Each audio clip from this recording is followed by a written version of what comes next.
Assalamualaikum warahmatullahi wabarakatuh. Teman-teman, untuk hari ini kita akan update informasi tentang dunia kripto berhadapan-hadapan dengan krisis yang dialami oleh perbankan. Di sini ada sebuah artikel yang berupa opini dari seorang penulis di CoinDesk. Jadi dikatakan dalam artikel ini bahwa krisis yang dialami oleh dunia perbankan itu bukanlah kesalahan dari dunia kripto. Kalau kita lihat di sini dalam artikel ini dituliskan bahwa meskipun kripto mungkin memiliki masalah dalam dunia perbankan, namun bank-bank tidak memiliki masalah terkait kripto.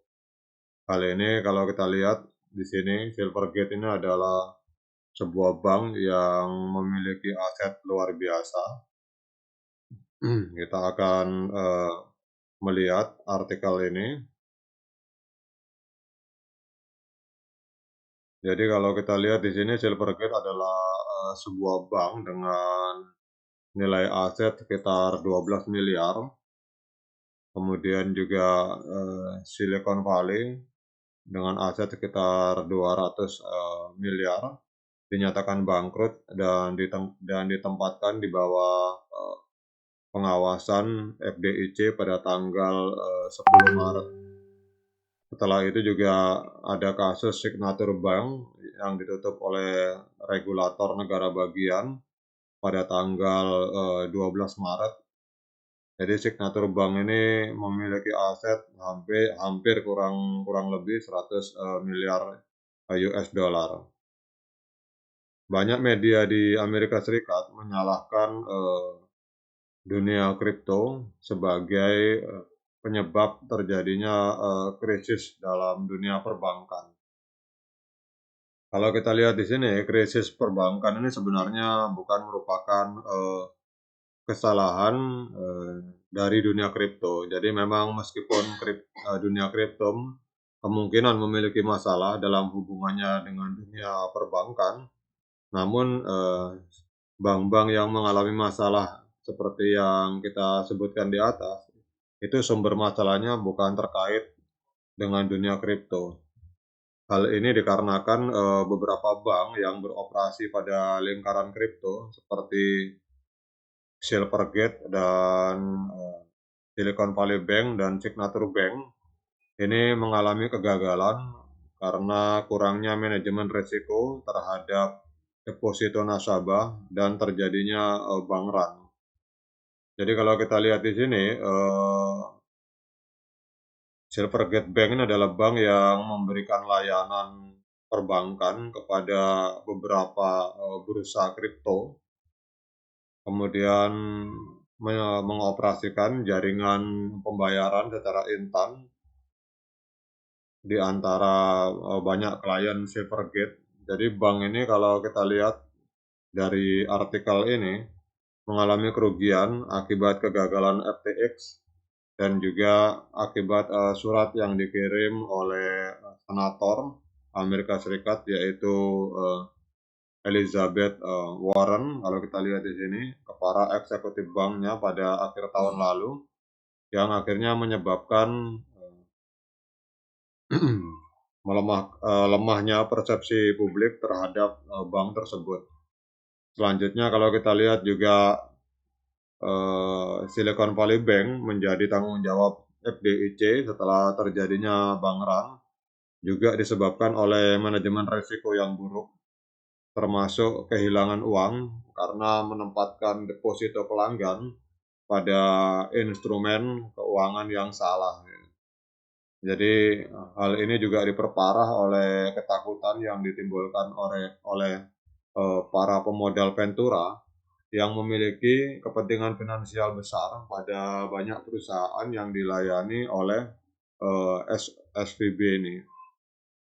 Dalam kondisi ini, lembaga pemeringkat kredit Moody's ini merencanakan penurunan peringkat kredit dari Silicon Valley Bank kemudian juga sehingga menyebabkan, bank meminta saran kepada Goldman Sachs, kalau kita lihat di sini, akhirnya, SVB ini, Silicon Valley Bank, terpaksa menjual obligasi senilai 20 miliar pada akhir pekan lalu yang berujung pada kerugian, dan berusaha mengisi kekurangan modal dengan meningkatkan modal ekuitas, tetapi upaya tersebut gagal dan akhirnya Silicon Valley Bank ditutup oleh, regulator. Kemudian pada pekan yang sama juga Signature Bank juga ditutup oleh regulator negara bagian. Sama seperti Silvergate, bank ini juga dikenal sebagai bank yang ramah terhadap dunia kripto. Namun, Barney Frank mengatakan bahwa, klien mungkin telah mengalami kelebihan exposure terhadap kripto. Jadi hal ini menunjukkan bahwa kegagalan ini bukanlah kegagalan, kripto, melainkan kurangnya manajemen resiko yang dilakukan oleh perbankan.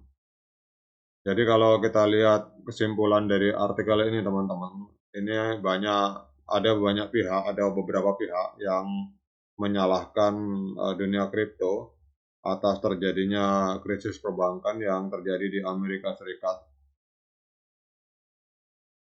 Tetapi sebenarnya kalau kita lihat di sini, krisis ini terjadi karena murni faktor internal yang ada di dalam sistem perbankan itu sendiri.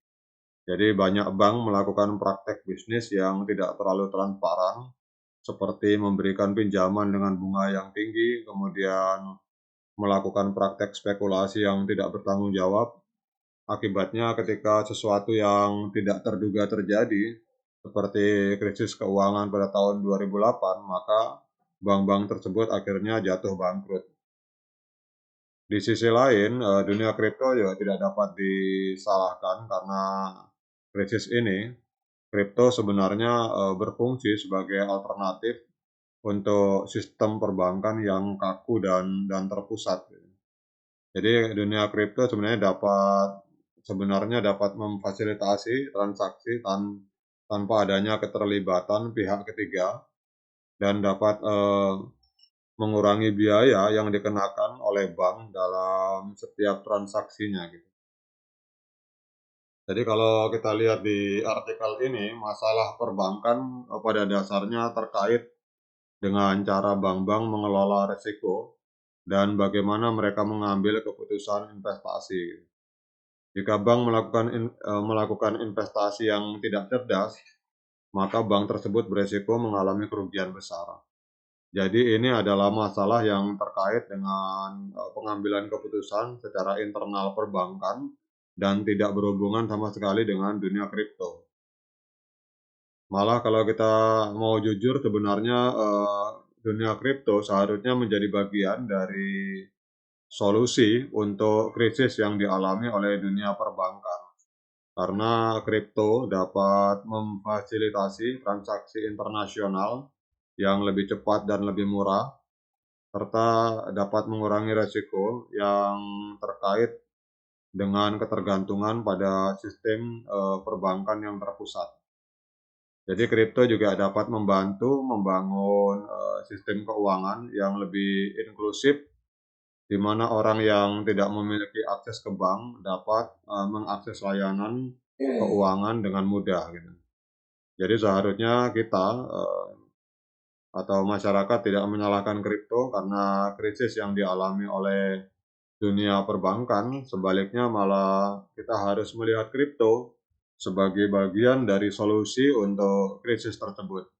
Karena dengan menggunakan, teknologi yang tepat, kita dapat membangun sistem keuangan yang lebih baik dan lebih inklusif, yang dapat membantu mengatasi, masalah perbankan yang terkait dengan pengambilan keputusan yang buruk dan praktek bisnis yang tidak transparan. Jadi demikian untuk kesimpulan artikel dari, CoinDesk ini teman-teman. Semoga menambah wawasan kita semua tentang hubungan antara bank dan cryptocurrency. Sekian dari saya. Assalamualaikum warahmatullahi wabarakatuh.